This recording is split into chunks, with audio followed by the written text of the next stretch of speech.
ವರ್ಷಗಳ ಸುದೀರ್ಘ ಇತಿಹಾಸವಿರುವ ಕರ್ನಾಟಕ ಸಾಬೂನು ಮತ್ತು ಮಾರ್ಜಕಗಳ ನಿಯಮಿತವು ಕೆಎಸ್ಡಿಎಲ್ 2025-26ನೇ ಹಣಕಾಸು ವರ್ಷದಲ್ಲಿ ಅಭೂತಪೂರ್ವ ಸಾಧನೆ ಮಾಡುವ ಮೂಲಕ ಸಾರ್ವಜನಿಕ ವಲಯದ ಉದ್ದಿಮೆಗಳಿಗೆ ಮಾದರಿಯಾಗಿದೆ.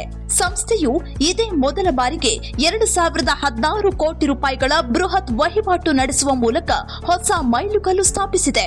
ಬರೋಬ್ಬರಿ 507 ಕೋಟಿ ರೂಪಾಯಿಗಳ ಲಾಭ ಗಳಿಸಿರುವ ಈ ಸಂಸ್ಥೆಯ ಸಾಧನೆಯನ್ನು ಬೃಹತ್ ಮತ್ತು ಮಧ್ಯಮ ಕೈಗಾರಿಕಾ ಸಚಿವ ಎಂಪಿ ಪಾಟೀಲ್ ಅವರು ಶ್ಲಾಘಿಸಿದ್ದಾರೆ. The historical Karnataka Soaps Detergent Limited, popularly known as Mysore Sandal Company, which is a 110 years old company started by Nalvadi Krishnaraj Wadiyar. Then we have along with him Sir M. Visvesvaraya and Shastri, started in 1916. So in the 110-year history, so the soap factory had achieved a turnover of 1,000 crores in 105 years. But now in the last 4 years, we have achieved another 1,000 crores. Today we have crossed the important milestone of 2,000 crores of business and a historical 507 crores of profit. So today was a function to tell about the achievements and to honor all the people who are behind this success. And our future goals is by 2028, by the end of our term, myself and our chairman Sri C.S. Nadagoda ji, who is MLA and chairman, under his leadership, we want to take the sales to 3,000 crores by 28, and by 2030 we want to reach 5,000 crore sales this one. And we had lot many modifications, new products have been brought in,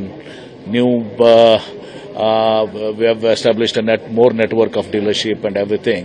So myself along with our chairman Sri Nadagoda and all the MD Mr. Prashant and the entire team have brought a very great tribute to this Nalvadi Krishnaraj Wadiyars and Shastrijis and our elders who have started this company.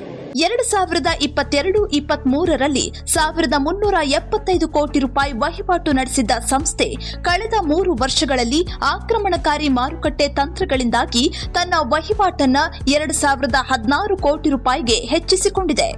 ಈ ಅವಧಿಯಲ್ಲಿ ವಹಿವಾಟಿನಲ್ಲಿ 641 ಕೋಟಿ ರೂಪಾಯಿಗಳ ಏರಿಕೆ ಕಂಡಿರುವುದು ಗಮನಾರ್ಹ. ಕೇವಲ 34 ಉತ್ಪನ್ನಗಳಿಗೆ ಸೀಮಿತವಾಗಿದ್ದ KSDL ಈಗ 94 ಉತ್ಪನ್ನಗಳನ್ನು ಹೊಂದಿದ್ದು ಆಧುನಿಕ ವ್ಯಾಪಾರದಿಂದ 420 ಕೋಟಿ ರೂಪಾಯಿ ಹಾಗೂ ಇ ಕಾಮರ್ಸ್ ಮೂಲಕ 120 ಕೋಟಿ ರೂಪಾಯಿ ಆದಾಯ ಗಳಿಸಿ ಆಧುನಿಕ ಮಾರುಕಟ್ಟೆಯಲ್ಲೂ ತನ್ನ ಛಾಪು ಮೂಡಿಸಿದೆ. ವಿಶೇಷವೆಂದರೆ ಯಾವುದೇ ಹೊಸ ನೇಮಕಾತಿ ಅಥವಾ ಹೆಚ್ಚುವರಿ ಯಂತ್ರೋಪಕರಣಗಳಿಲ್ಲದೆ ಕೇವಲ ಕಾರ್ಯಕ್ಷಮತೆಯ ಮೂಲಕ ಉತ್ಪಾದನೆಯನ್ನು 26,000 ಮೆಟ್ರಿಕ್ ಟನ್ನಿಂದ 47,000 ಮೆಟ್ರಿಕ್ ಟನ್ಗೆ ಹೆಚ್ಚಿಸಲಾಗಿದೆ. ಸಂಸ್ಥೆಯ ಈ ಲಾಭದಲ್ಲಿ 157 ಕೋಟಿ ರೂಪಾಯಿಗಳನ್ನು ಸರ್ಕಾರಕ್ಕೆ ಲಾಭಾಂಶವಾಗಿ ನೀಡಲಾಗುತ್ತಿದ್ದು ಮುಖ್ಯಮಂತ್ರಿಗಳ ಪರಿಹಾರ ನಿಧಿಗೆ 5 ಕೋಟಿ ರೂಪಾಯಿ ಹಸ್ತಾಂತರಿಸಲಾಗುತ್ತಿದೆ. ಸಂಸ್ಥೆಯನ್ನು 2030ರ ವೇಳೆಗೆ 5,000 ಕೋಟಿ ರೂಪಾಯಿ ವಹಿವಾಟಿನ ದೈತ್ಯ ಕಂಪನಿಯನ್ನಾಗಿ ಮಾಡುವ ಗುರಿಯನ್ನ ಹೊಂದಿದೆ. ಇದಕ್ಕಾಗಿ ವಿಜಯಪುರದಲ್ಲಿ 229 ಕೋಟಿ ರೂಪಾಯಿ ವೆಚ್ಚದಲ್ಲಿ ನೂತನ ಉತ್ಪಾದನಾ ಘಟಕ ಸ್ಥಾಪನೆಯಾಗುತ್ತಿದೆ.